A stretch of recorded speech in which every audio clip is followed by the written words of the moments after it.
Halo, di part sebelumnya kita sudah menikmati pesona daerah Tuk-Tuk yang notabene merupakan tujuan turis jika ke Samosir. Sekarang kita akan ke kampung Opung. Opung dalam bahasa Indonesia artinya kakek. Nah, nama daerah kampungnya itu Desa Onanrunggu. Tapi sebelum ke sana, kita singgah dulu ke Tomok. Kita mampir ke Sigali-Gali. Cekibrot.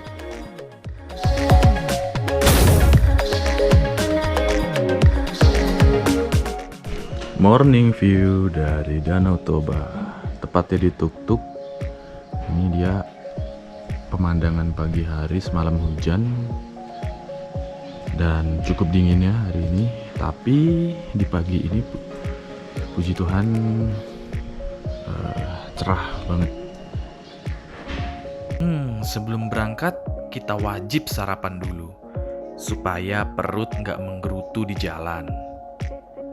Oh ya, sebelumnya kita ini nginap di Samosir Villa. Sarapannya enak loh. Dan yang khas di sini sih mie gomak. Bisa dibilang mie gomak itu spagettinya orang Batak lah. Selain itu, view saat sarapan bikin betah bro. Jadi kayak mager gitu buat beranjak.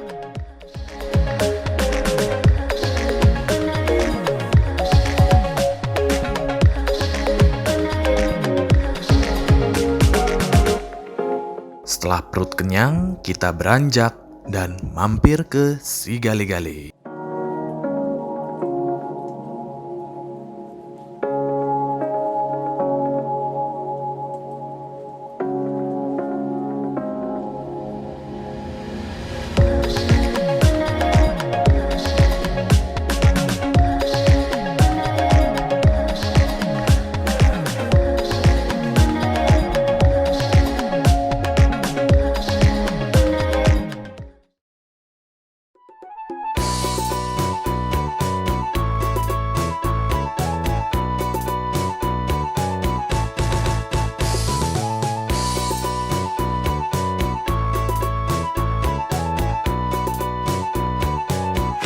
Dari Samosir Villa and Resort ke Sigali-Gali gak jauh kok. Paling butuh waktu 10 menit sampai ke tempat ini pakai mobil atau motor.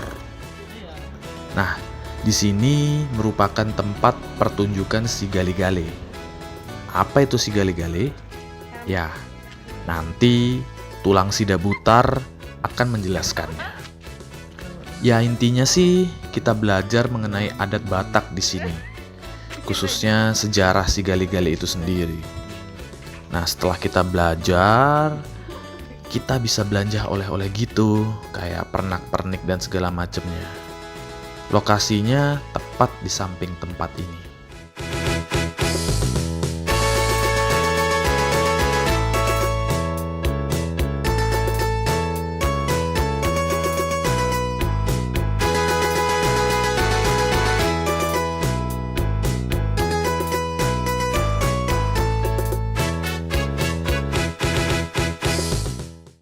Abang sama kakak, jadi kalau kita ini sekarang ada di lokasi patung menara Sigali-Gali. Jadi kalau asal usulnya atau sejarahnya di patung menara Sigali-Gali, pada zaman dahulu di wilayah Pulau Samosir ini ada dulu seorang raja yang bernama Raja Rahat. Raja Rahat itu ada mempunyai seorang anak tunggal namanya Simanggale. Menjelang dewasa anaknya Simanggale pada suatu saat ikut berperang memperluas wilayah kerajaan orang tuanya. Tapi begitu anaknya Simanggale ikut dalam peperangan itu, anaknya meninggal. Jenazahnya juga tidak diketemukan, jadi hilang tanpa jejak. Karena itulah satu-satunya harapan orang tuanya untuk generasi penerusnya. Begitu raja itu mendengar kabar beritanya itu anak kesayangannya sudah meninggal, raja itu pun tidak sanggup menerima kenyataan itu. Lama-kelamaan raja itu stres dan terakhirnya sampai tidak sadarkan diri. Jadi bagaimana caranya berraja jangan terus-menerus seperti itu? Tanpa tidak diketahui raja itu dibentuklah satu kirana atau patung yang kira-kira persis mirip seperti wajah anaknya. Jadi kira-kira seperti patung itulah dulu wajah anaknya Simanggale semasa hidupnya. Jadi begitu raja itu melihat itu patung, raja itu benar-benar bergembira, raja itu menganggap bahwa anaknya sudah hidup kembali. Jadi lama-kelamaan raja itu sehat normal seperti kita ini manusia biasa. Jadi kalau pada zaman dahulu patung itu bisa menari sendiri selama 7 hari 7 malam, tidak ada dibantu dengan tenaga manusia, tapi dibantu dengan ilmu gaib atau magic orang pada zaman dulu melalui seorang dukun. Tapi sesudah selesai 7 hari 7 malam, patung itu tidak bisa lagi menari sendiri, bisa menari sudah dibantu dengan tenaga manusia, ditarik pakai tali dari belakang. Jadi kalau ini ada 4 biji rumah ada orang Batak, kalau seperti ini pintunya dari bawah itu menunjukkan rumah peninggalan seorang raja pada zaman dulu.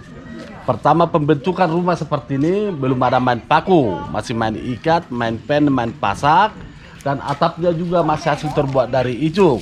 Seperti itulah kalau rumah ada orang Batak yang masih aslinya. Tapi kalau rumah ini tidak lagi aslinya karena atapnya sudah diganti dari atap seng dan sudah main paku. Kalau aslinya harus pakai atap ijuk dan belum ada main paku. Jadi posisi rumah ini ada 3 tingkat. Kalau tingkat bawah ini dulu ceritanya sebagai kandang ternak, tapi ternaknya berupa sapi, kambing, kerbau. Tingkat 2 itu tempat tinggal, tempat tidur, situlah pemilik rumah tinggal sehari-harinya. Paling atas itu tempat alat musik. Jadi kalau ada seseorang orang tua meninggal atau ada pesta, disitulah tempat alat musiknya. Jadi di situ ada kita melihat ada ornamen Batak itu, ada ukiran Batak itu ada terdiri dari 3 warna. Putih, merah, hitam. Itulah melambangkan kalau orang Batak itu percaya kalau dunia adalah terbagi 3. Warna putih itu menunjukkan dunia atas, dunia surga, dunia bersih, dunia abadi. Warna merah itu dunia kehidupan atau dunia tengah, kita sekarang menginjakkan kaki di warna merah. Warna hitam itu dunia kematian, dunia gelap, dunia bawah tanah. Itulah artinya 3 warna atau 3 dunia. Jadi kalau ini ada 3 lagi rumah Batak biasa, ini namanya rumah Batak Siaporik. Ini ada punya pintu dari depan dan pintunya sengaja dibikin kecil. Artinya dibikin pintunya kecil. Siapapun mau masuk ke dalam rumah itu, mau seorang raja, mau masyarakat biasa, wajib terlebih dahulu tunduk kepada orang yang sudah di dalam rumah. Jadi kalau ini ada satu lagi, ini namanya Sopo. Jadi kalau Sopo ini bukan rumah tinggal, itu adalah tempat pertemuan raja-raja zaman dulu atau tempat muda-mudi. Mereka di situ bercandaria, belajar nganyam tikar, nenun ulos. Disitulah tempatnya pada zaman dulunya. Jadi kalau ibarat di daerah Jawa itu pendopo lah itu namanya. Jadi itulah kalau rumah ada orang Batak itu terdiri dari 3 jenis. Yang pertama rumah bolon, rumah ijuk seperti ini rumahnya. Yang kedua rumah Siaporik. Yang ketiga ini Sopo. Jadi itulah sejarah singkat.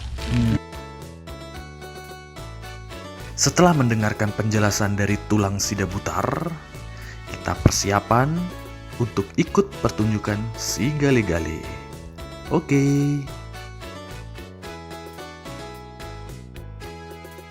Amang pagor sih, babakot na mulai.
Jadi artinya Kotak Somba ini selama kita melakukan acara ini kalau ada kurang lebih, kita mohon maaf kepada Kotak Somba atau kita menyembah.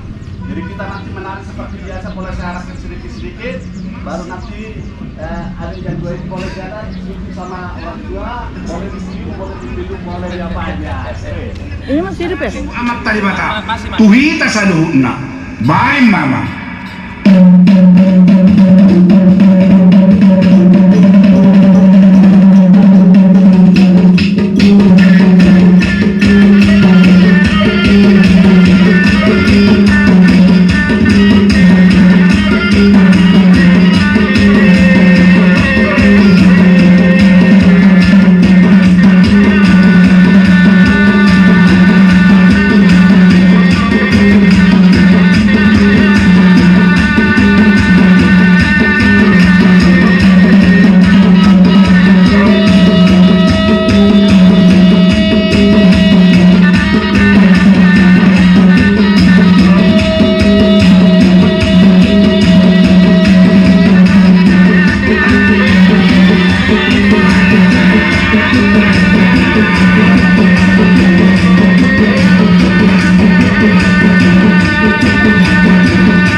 Jadi untuk tali keliling ini biasanya kalau itu pesta orang Batak itu selalu ada tali keliling, ada persembahan berupa bawang beras atau padi. Tapi kalau ini karena tiba-tiba istilah sawah ya. Jadi kalau kita nanti mau sawah segala-gala, boleh juga kita sawah segala-gala, kita masukkan ke kantong segala-gala.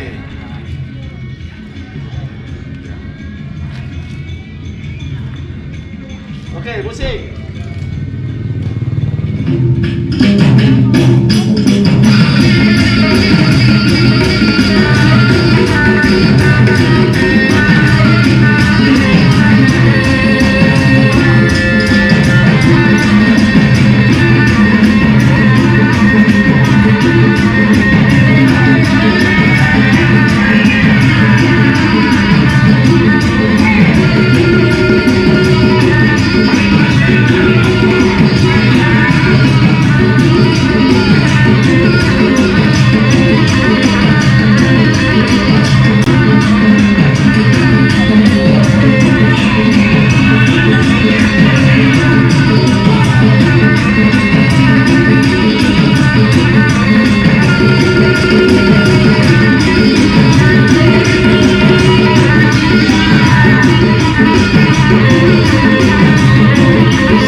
Sebelum ke tempat opung, kita belanja dulu sedikit.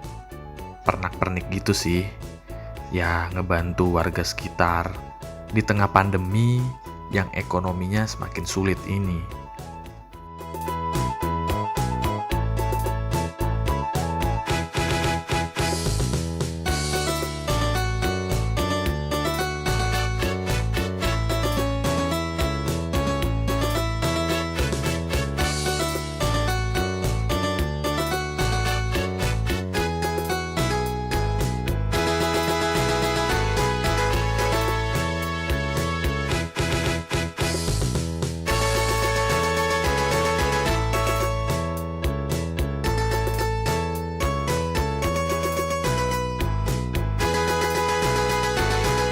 Sepanjang perjalanan ke tempat opung, saya nggak ngerekam video. Karena selain kamera semua baterainya sudah habis, kanan dan kiri perjalanannya itu jurang semua. Bahaya kalau ngerekam sambil video. Jadi, inilah aktivitas terakhir kami di Pulau Samosir. Selamat menikmati.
Thank